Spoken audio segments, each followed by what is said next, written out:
Good morning students, सभी विद्यार्थियों को नमस्कार है।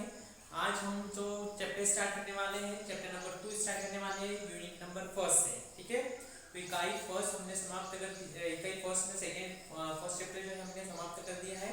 सेकंड चैप्टर स्टार्ट करने वाले हैं जिसका नाम है यूनिट्स एंड मेजरमेंट। ठीक है, इकाई एवं मापन। ठीक है, तो it is a very interesting chapter. ठीक है, बहुत ज़्यादा ना इम्पोर्टेंस और समझने योग्य चैप्टर है। ठीक है, समझना तो सभी है परंतु ये बहुत महत्वपूर्ण है क्योंकि 12th में भी इसका बहुत ज़्यादा यूज होता है, यूनिट्स ना और उसके डायमेंशनल फॉर्मूलों का। तो कोई भी फिजिकल क्वांटिटी है ना, मतलब कोई भी भौतिक राशि है ना, बहुत बहुत सारी भौतिक राशियाँ होती है। ठीक है, तो भौतिकी में हम साधारणतः अध्ययन किसका कहते हैं? ठीक है, द्रव्य और ऊर्जा है ना, द्रव्य और ऊर्जा से ही मिलकर सारी चीजें बनी हुई है।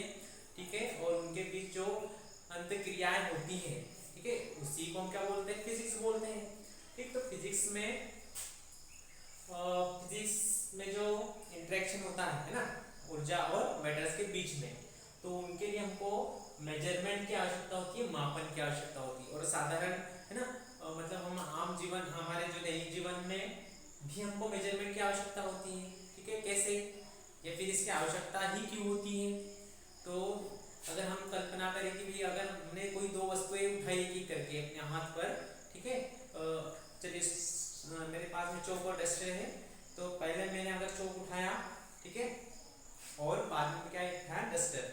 ठीक है, तो दोनों में जो उसका द्रव्यमान है दोनों का, तो मैं आसानी से बता पाऊंगा कि किसका द्रव्यमान ज्यादा है और किसका द्रव्यमान क्या है? कम है ना। द्रव्यमान तो समझती है ना आपको चीजें क्या होते हैं द्रव्यमान। इसके पहले आपने पढ़ा होगा कि द्रव्यमान मतलब क्या होता है? द क्वांटिटी ऑफ मैटर को हम क्या बोलते हैं? मास बोलते हैं। मतलब किसी पदार्थ में है ना, पदार्थ की जो मात्रा होती है उसी को हम क्या बोलते हैं? द्रव्यमान बोलते हैं। ठीक है, या फिर कोई वस्तु अगर जितना स्थान घेरेंगी है ना, उसको हम आयतन के कंपैरिजन में, मतलब द्रव्यमान घनत्व के कंपैरिजन में बता सकते हैं फॉर्मूला घनत्व का, है ना, द्रव्यमान बटे आयतन। तो द्रव्यमान क्या हो जाएगा? घनत्व गुना आयतन। ठीक है, तो इस तरीके से होगा। तो मैं इजीली बता सकता हूँ कि डस्टर का वेट क्या है? चौक से ज्यादा है। मतलब डस्टर का जो द्रव्यमान है वो इस चौक की तुलना में क्या है? ज्यादा है। परंतु अगर मेरे को अलग से है ना पता करना है कि भाई जो चौक है उसकी लेंथ कितनी है, लंबाई कितनी है, और जो डस्टर है उसकी भी लंबाई कितनी है, तो ये तो आसानी से ये भी बता जाएगा। लेकिन इसकी पर्टिकुलर लेंथ कितनी है? ठीक है, चौक की लेंथ अभी कितनी है? ठीक है, तो उसके लिए मेरे को उसका मेजरमेंट करना होगा, है ना, उसका मापन करना होगा। और मापन करने के लिए हमको एक फिक्स ना का मतलब फिक्स इसकी आवश्यकता होती है। ठीक है, मापक की। ठीक है, जिसका हम मेजरमेंट कर पाएंगे उसके कंपैरिजन में। ठीक है, मतलब उसकी तुलना में इसका क्या कर सकते हैं? मापन कर सकते हैं। मतलब स्टैंडर्ड मापन लगता है। ठीक है, जैसे आपको कोई चीज अगर माप करना है, तोलना है, तो उसका एक स्टैंडर्ड माप होता है ना। ठीक है, तो उसी तरीके से उसके कंपैरिजन में हम तुलना करते हैं। ठीक, तो वैसे हम इसीलिए हमको क्या होता है? मेजरमेंट की आवश्यकता होती है। ठीक है, अगर हम हमारे पास में है ना कूल्ड वाटर है ना, ठंडा पानी, और ये क्या है? गर्म पानी है। ठीक है, तो हम आसानी से सेंस करके बता सकते हैं। ठीक है, मतलब उसका जो अनुभव एक्सपीरियंस रहेगा उस करके बता सकते हैं कि कौन सा ठंडा है और कौन सा गर्म है। ठीक है, ठंडे पानी में अपना हैंड डालोगे तो क्या होगा? आपको ना कूल लगेगा, ठंडा लगेगा। और गर्म पानी में रखोगे तो आपको ऑब्वियसली क्या होगा? आपका हाथ गर्म महसूस करेगा। ठीक है, तो बट अगर उनका टेम्परेचर अगर हमको बताना है तो ठीक है, फिक्स टेम्परेचर, ठंडे पानी का टेम्परेचर कितना है और गर्म पानी का टेम्परेचर कितना है, तो उसके लिए हमको क्या लगेगा? टेम्परेचर मापने के लिए जो डिवाइस है वो लगेगी। ठीक है, तो मतलब मेजरमेंट करने के लिए हमको एक स्टैंडर्ड रेफरेंस है ना की आवश्यकता होती है, एक मानक मात्रक की आवश्यकता होती है। ठीक है, किसके लिए? मेजरमेंट के लिए। और जब मेजरमेंट हम करते हैं तो हमको यथार्थक मतलब यथार्थ रूप से क्या मिलती है? एग्जैक्ट वैल्यूज मिलती है, न्यूमेरिकल वैल्यू, संख्यात्मक मान मिलता है कि अगर हमको ठीक 1 किलोग्राम नापना है ना, सॉरी 1 किलोग्राम नापना है, तो 1 किलोग्राम नापने के लिए इसका कुछ क्या होगा? एक वेट होता है, एक वेट बना हुआ है। ठीक ठीक है, मतलब एक स्टैंडर्ड मात्रक बना हुआ है, उसके कंपैरिजन में हम तुलना करते हैं, ठीक है। तो इसके लिए हमको मेजरमेंट की आवश्यकता होती है, ठीक। वैसे सपोज करो कि अगर मैंने आपको बता दी कि सामने आपके दो पेड़ हैं, है ना, कौन सा लंबा है ना, which is long and which is light year, ठीक है, मतलब स्मॉल, कौन सा बड़ा होगा कौन सा छोटा होगा, ठीक है। तो आप आसानी से है ना, आसानी से अपने आंखों के द्वारा बता सकते हो कि कौन सा बड़ा है और कौन सा छोटा है, ठीक है, क्योंकि हमारी ज्ञान इंद्रिय होती है, ज्ञान इंद्रिय के द्वारा हमको पता चल सकता है, ठीक है, देखकर हम बता सकते हैं कि कौन सा बड़ा है कौन सा छोटा है। बट अगर मैंने पर्टिकुलर आपको एक पेड़ के लिए बोल दिया कि आपको उसकी लेंथ कैलकुलेट करना है, तो लेंथ कैलकुलेट करने के लिए आपको कुछ ना कुछ है ना स्केल लगेगी, ठीक है, कुछ ना कुछ मात्रक लगेगी, उसके मतलब मापांक लगेगी, स्टैंडर्ड रेफरेंस मात्रक रहेगा, तो इसी के लिए अपने क्या लगता है, मेजरमेंट की आवश्यकता होती है, ठीक है। तो आया समझ में आपको मेजरमेंट की आवश्यकता क्यों होती है, ठीक। और जिसका भी मेजरमेंट किया जाता है उसको हम भौतिक राशियां बोलते हैं, ठीक है। कोई भी वस्तु जिसका हम क्या कर सकते हैं, मापन कर सकते हैं, उन राशियों को हम क्या बोलते हैं, भौतिक राशियां बोलते हैं। बहुत सारी भौतिक राशियां, बल है, द्रव्यमान है, त्वरण है, इसमें कुछ मूल राशियां भी होती है और कुछ क्या होती है, व्युत्पन्न राशियां होती है, ठीक है। मूल राशियां क्या होती है, तो इसको हम आगे विस्तार पूर्वक जानेंगे। उसके पहले हम ना मात्रक और मापन की परिभाषाओं को देख सकते हैं। मतलब मापन क्या होता है ना, किसी वस्तु का उसके स्टैंडर्ड मापांक से तुलना करना, है ना, मापक से तुलना करना ही क्या कहलाएगा, मापन कहलाएगा, ठीक है। मापते कैसे हो, आप किसी स्टैंडर्ड मात्रक के द्वारा ही मापते हैं ना उसको, ठीक है, तो वो क्या कहलाएगा, मापन कहलाएगा, ठीक है। फिर मात्रक क्या होता है, ठीक है, तो मात्रक क्या होता है, ठीक, ये जो फिजिकल क्वांटिटी रहेगी या फिर मापन के लिए जो उपयुक्त रेफरेंस बने होते हैं उन्हीं को हम क्या बोलते हैं, मात्रक बोलते हैं। अब मात्रक कितने प्रकार के होते हैं, ठीक है, तो मात्रक क्या होते हैं, दो प्रकार के होते हैं, है ना, मूल मात्रक और व्युत्पन्न मात्रक। इस तरीके से मैंने राशियों के बारे में बताया कि दो प्रकार की होती है, मूल राशियां और व्युत्पन्न राशियां। उसी तरीके से मात्रक भी दो प्रकार के होते हैं, मूल मात्रक और व्युत्पन्न मात्रक, ठीक है। चलिए अब मूल राशियां क्या होती है ना, तो मूल राशियां वे राशियां होती है जिनको हम जो एक दूसरे से स्वतंत्र होती है, ठीक है, मतलब उनको उत्पन्न करने के लिए किसी दूसरी राशि की आवश्यकता नहीं होती है, वो अपने आप में परिपूर्ण होती है, ठीक है, उनको बोलते हैं मूल राशियां। अब बात करते हैं कि फिजिक्स में कितनी मूल राशियां हैं, तो फिजिक्स में जो मूल राशियां हैं वो होती है 7। कितनी मूल राशियां होती है, 7 मूल राशियां होती है। और अगर 7 मूल राशियां होगी तो मात्रक भी कितने होंगे, मूल मात्रक भी कितने होंगे, 7 मूल मात्रक होगी, ठीक है। तो उनको एक एक करके हम देखेंगे कि कौन कौन से मूल मात्रक होते हैं, कौन कौन सी मूल राशियां होती है, और फिर उसके बाद में उनके मात्रक पर जाएंगे, ठीक है, उनको कौन से संकेत से दर्शाते हैं, ठीक। तो आपको बता दें कि सबसे पहले ना जब हमारा आदिकाल से विकास हुआ, ठीक, तो हमने कुछ क्वांटिटी मतलब कुछ राशियों को जानना स्टार्ट किया। तो सबसे पहले हमारे पास में था, ठीक है, लंबाई, ठीक है, लंबाई मतलब जब हमारा विकास हुआ तो हम सबसे पहले लंबाई को जानने लगे, ठीक है।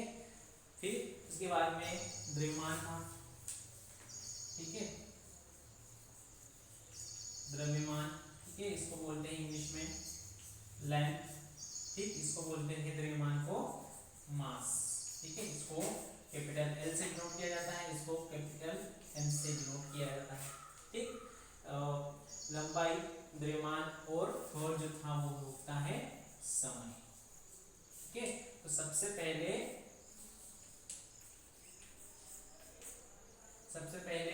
इन चीजों को हमने मतलब जब मानव का विकास हुआ, आदि मानव के जैसे आपको पता है, ठीक है, तो हमने इन तीन चीजों को जाना सबसे पहले कि लंबाई, द्रव्यमान और समय, ठीक है।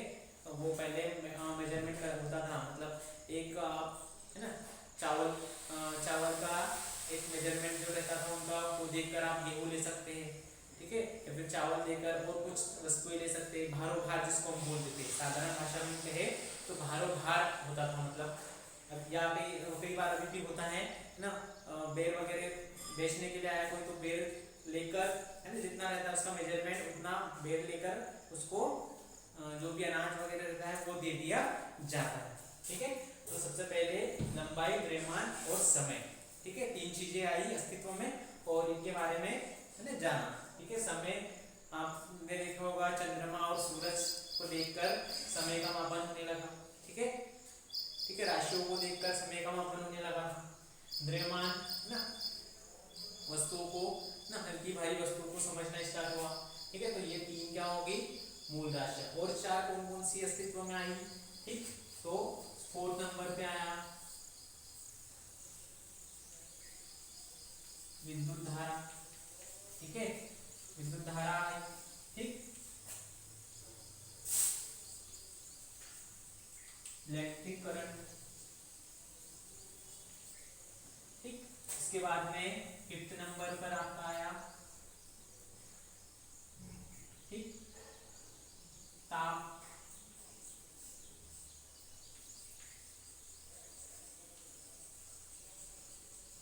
टेम्परेचर जिसको हम बोलते हैं। 6 नंबर पर ना ज्योति तीव्रता आई।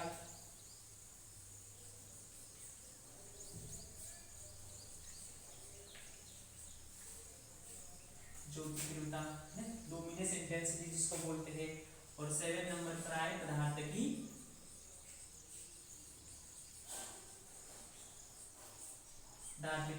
मात्रा। ठीक है, क्वांटिटी ऑफ मोल। ठीक है, तो क्वांटिटी ऑफ मोल आया। ठीक है, तो ये 7 मूल राशियां होती है।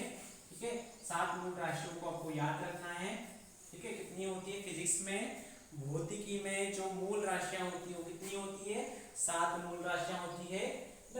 लंबाई, द्रव्यमान, समय, विद्युत धारा, ठीक है, ताप, ज्योति तीव्रता और पदार्थ की मात्रा। ठीक है, समय के लिए टी का उपयोग करते हैं।